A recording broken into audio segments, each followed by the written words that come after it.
मैं आपको अफसान माता की कहानी सुनाने जा रही हूँ। तो बहुत ही भावपूर्वक ये कहानी सुनिए। दोस्तों, एक बुढ़िया थी, उसके 2 बच्चे थे, एक बेटा और एक बेटी। दोनों की शादी हो चुकी थी। बेटी अपने ससुराल में रह रही थी। बहुत ही अच्छे घर में उसकी शादी हुई थी। लेकिन बेटा गरीब था।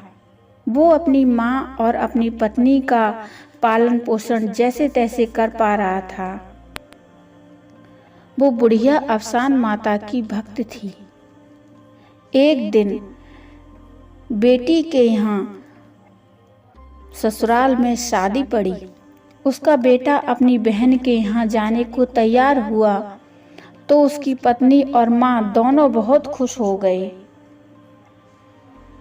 उसकी पत्नी सोच रही थी कि आज मेरी ननद के यहाँ से कुछ लेकर ही आएंगे यदि मेरे पति शादी में जा रहे हैं तो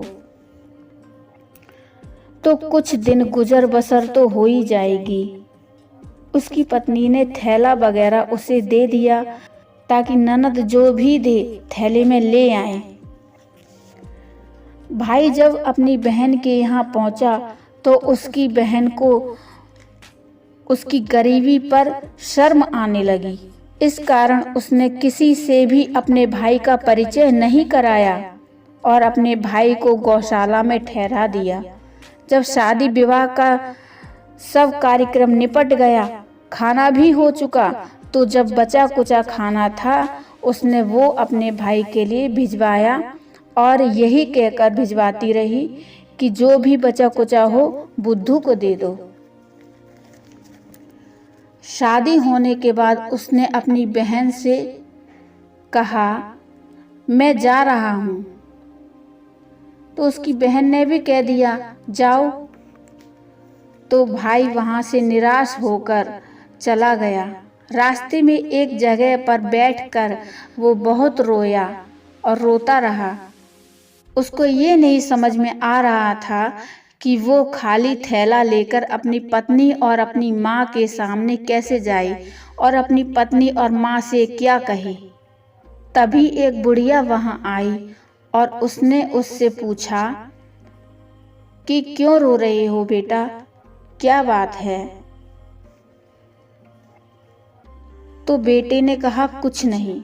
उसने टालने की कोशिश की कि कुछ नहीं। तो बुढ़िया ने फिर से कहा कि कुछ तो बात है तभी रो रहे हो, ऐसे तो नहीं रोओगे, क्या बात है आप मुझे बता सकते हो, मुझे बताओ। बुढ़िया के बहुत पूछने पर उसने सारी स्थिति बुढ़िया को बताई कि मेरी पत्नी और माँ ने बहुत ही उम्मीद से ये थैला मुझे दिया था, लेकिन मैं क्या करूं, ये खाली थैला लेकर घर कैसे जाऊं। तो उस बूढ़ी माँ ने कहा कि बेटा रो मत।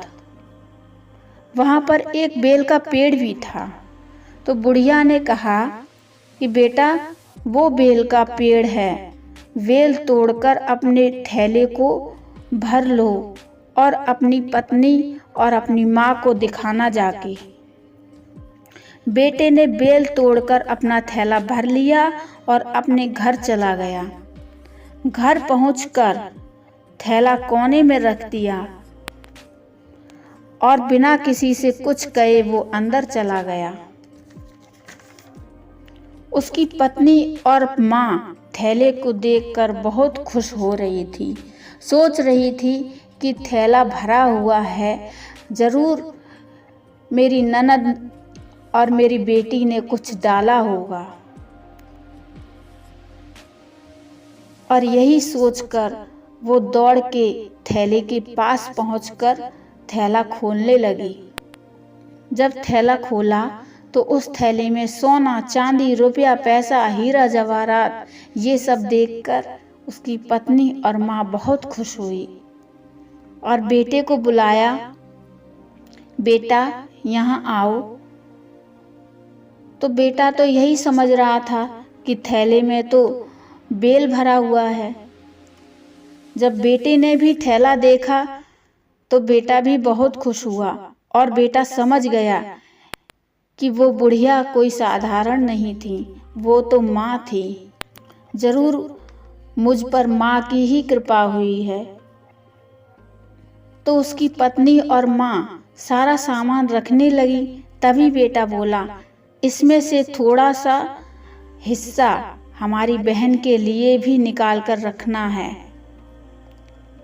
तो जब अपनी बहन के लिए उसने कुछ हिस्सा निकाल के रखा तो उस थैले में एक पायल भी निकली, और वो पायल उसने अपनी बहन के लिए रख ली और सोचा कि वो अपनी बहन को उपहार के तौर पर ये पायल दे देगा।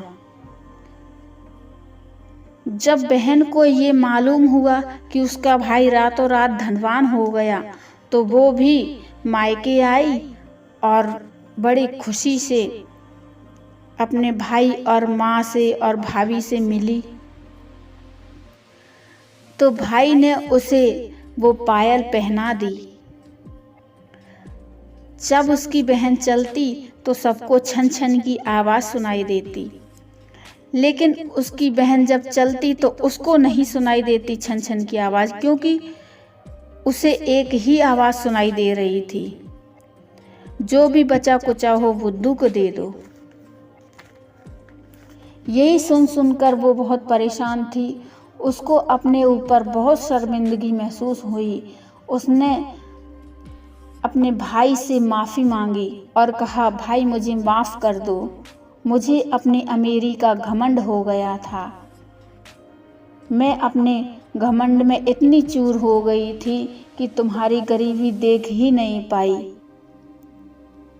इसके बाद उसके भाई ने भी अपनी बहन को माफ़ कर दिया और उसके बाद पूरे परिवार ने मिलकर अफसान माता की पूजा करी। दोस्तों, ये थी अफसान माता की कहानी। दोस्तों, हमें कभी भी घमंड नहीं करना चाहिए। गरीबी अमीरी तो सब पर आती है, समय किसी का एक सा नहीं रहता। दोस्तों, जैसे अफसान माता ने बुद्धू के परिवार पर कृपा करी, वैसे ही अफसान माता सभी के परिवार पर और सब पर कृपा करें, यही मेरी कामना है।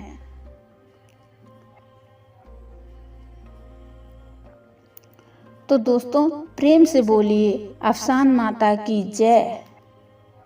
दोस्तों, आपको ये कहानी कैसी लगी आप मुझे कमेंट में ज़रूर बताइए। अच्छी लगी हो तो लाइक कर दीजिए, चैनल को सब्सक्राइब कर दीजिए और बेल आइकन प्रेस करना ना भूलिए।